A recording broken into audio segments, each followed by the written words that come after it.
Welcome to the Learning Pines YouTube. We hope this video helps.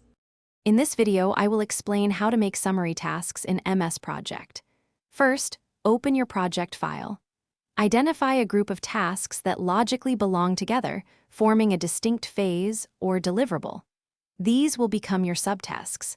Understanding how to structure your project with summary tasks is crucial for effective tracking and reporting. It helps visualize the project hierarchy clearly. To create a summary task, first select all the tasks you want to include as subtasks. Then, navigate to the Task tab in the ribbon and click the Indent Task button.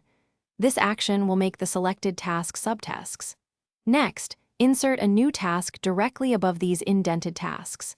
Give this new task a descriptive name that reflects the group of activities it represents. Once created, summary tasks automatically aggregate data from their subtasks. This means their duration, cost, and work values are calculated automatically. If you modify a subtask's duration or resources, the summary task will update accordingly. You can easily collapse or expand summary tasks to switch between a high-level project view and a detailed breakdown of individual activities. For best results, try to limit your project's summary task hierarchy to about 3 or 4 levels deep. This keeps your project structure clear and easy to navigate. Remember, always assign resources and costs directly to individual subtasks, not to the summary tasks themselves. This ensures accurate tracking and reporting. Also, for other great deals and to grab a Little Tree's Black Ice air freshener, check the description below.